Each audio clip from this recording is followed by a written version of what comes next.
name is Florian Kosofa. I'm about to finish my PhD at the Technical University of Vienna, and today I will be talking about iron oxide surfaces as model systems for single atom catalysis. So the basic idea of single atom catalysis is quite simple. If you have a large nanoparticle, only the surface atoms are active and the other ones are hidden inside. So since good catalysts unfortunately tend to be quite expensive elements like platinum, what we want to do is reduce the amount of material that we need. And if we reduce our nanoparticle size, then more atoms are at the surface and more atoms are active. And the natural limit of this is to use just a single atom. Now there are a few advantages to a catalyst like this. The first one is the cost-saving aspect that I just mentioned. We just use less material. The second one is that since the properties of single atoms can be quite different from the properties of large nanoparticles, we may end up with different elements actually being more active than these expensive materials like platinum that are usually the best, and we may be able to replace those altogether. And then the third point is that we automatically get high selectivity. So since every one of our reaction sites is going to be the same, we can also expect that the reaction is going to be the same every time. So we want to understand the single atom catalysts at an atomic scale, which means that we're going to study them in ultra-high vacuum in a chamber like this one. And we use single crystal surfaces like this sample here, and we investigate that with scanning probe techniques, mainly STM. In terms of the properties that we want from our materials, first of all, we want them to be preparable, reproducibly in ultra-high vacuum, such that we get the same surface every time. Then secondly, we want them to be the same when we expose them to ambient conditions, like for example liquid or ambient pressure water, so that our results will be transferable to real powder systems. Then as a third point, we want there to be well-defined adsorption sites so that our atoms are always in the same place and we get our selectivity. And finally, we want the surface to stabilize the additons such that we don't get sintering and we keep our single atom catalysts. And we actually already have a model system that checks 3 of these boxes, which is the magnetite 001 surface.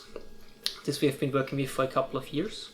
But unfortunately we found out recently that it changes drastically when we expose it to liquid water. And this means that we can't be sure that our results from ultra-high vacuum will be transferable.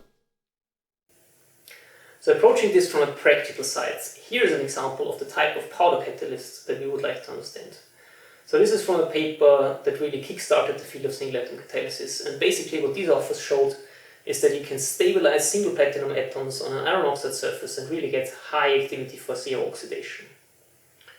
Now here's the theory for that same paper.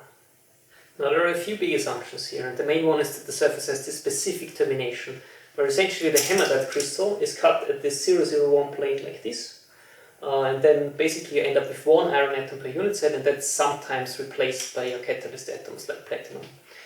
Now I don't really have time to go into this here, so I will just claim that this termination does not exist and ask you to believe me. So this is the typical STM image that we get when we prepare this surface in UHV.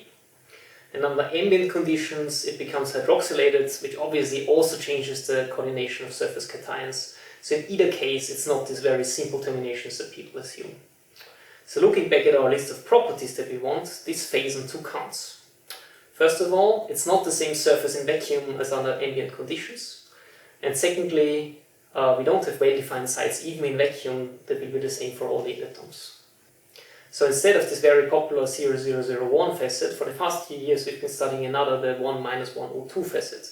So both of these orientations actually are common in nature, and theory predicts a lower surface energy for the 1-102. The good thing about that one is that it has a stable 1-by-1 termination that we can prepare easily homogeneously on the whole surface. And we've also found that the surface remains the same when exposed to ambient conditions like liquid and ambient pressure water. And that reassures us that what we are studying in vacuum is actually relevant for the real catalysts. For good measure, we've also confirmed the surface structure with quantitative low energy electron diffraction, so we're really 100% sure that we know where every single atom is here. So overall, this surface ticks all of our boxes and should be a good model system for these powder catalysts. So now that we have our model system, what we want to do is stabilize additons, and the first metal that we decided to go with is rhodium, which is also often used for reactions like CO oxidation. So we went and tried to deposit a small amount of rhodium on our bare hematite surface, and what it did is to immediately form small clusters. So clearly this is not what we want. We wanted single additons. But what's interesting is that if we then heat the sample up, the rhodium first sinters, but then redisperses to single atoms. This also works at relatively high coverage, like shown here. And you get these very well-defined features in the surface. Now that looks promising, but then when we perform low-energy ion scattering experiments, like shown here, and these are experiments that are extremely sensitive to only the topmost atoms, then we see that the rhodium signal actually disappears entirely after annealing. But it was still visible in STM, so from this we conclude that the rhodium must still be near the surface but not in the surface, and so we say that it's incorporated to the subsurface. This fits with the XPS data, where we see that the rhodium peak shifts to higher binding energy after annealing, indicating that it's becoming oxidized. But actually we don't have a significant loss of rhodium signal to the bulk even when we are annealing at high temperatures. The hypothesis of rhodium incorporating into the subsurface is also supported by DFT calculations, which show that the most favorable place for rhodium to go is this first subsurface layer here. We can rationalize this as the result of two counteracting forces. On the one hand, rhodium prefers to be fully six-fold coordinated, which is not possible directly at the surface. But on the other hand, substituting iron for rhodium in the bulk causes strain, and this strain is most easily compensated near the surface. So as a result, what we see in STM is actually not the rhodium atom itself, but the modified density of states of the oxygen atom directly above it. What's nice about this incorporation is that it even works when you start from very large metallic clusters. So for example, this is an STM image of a rhodium cluster containing many hundreds of atoms, and when we anneal this system in oxygen, the cluster completely dissolves into the surface and the atoms redisperse.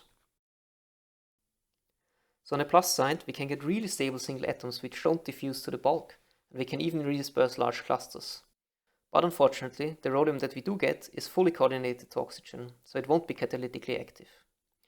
There is, however, still a potential application for this, which is to perform catalysis on small clusters, then use this effect to redisperse the metal when needed. And a similar mechanism has actually been proposed for platinum on Ceria.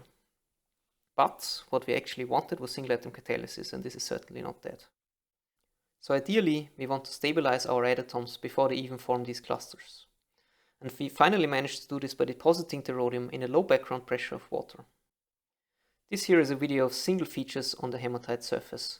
And we know that these features are single rhodium adatoms because we counted density here, then we annealed them in oxygen to incorporate them as before. Since we know that we don't have loss of rhodium to the bulk, we know that the same number of rhodium atoms should be present, and since we count the same number of rhodium before and after the incorporation, we know that this also should be single atoms. So what's interesting here is that you can see the features can still move around, but they nevertheless don't form clusters. So that suggests that it's energetically more favorable to keep the rhodium atoms apart than to accumulate them. And again, this also works at quite high rhodium coverage, like this 0.1 monolayer here. When we then heat the sample up a bit, we start dissolving the water, but at least initially we still have some single atoms in STM.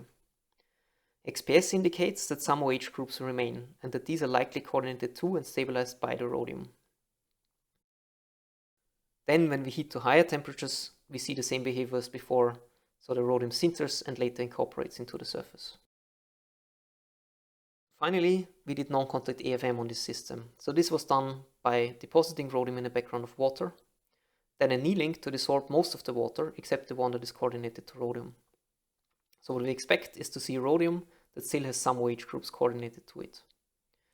What we see in the non-contact AFM image is dark areas with 2 or 3 bright features attached on top of them. Bare rhodium without water always appeared dark in previous experiments. And so what we interpret this as is shown here in this preliminary model, where we have rhodium coordinated to 2 surface oxygen atoms and to 2 OH groups in a square planar geometry.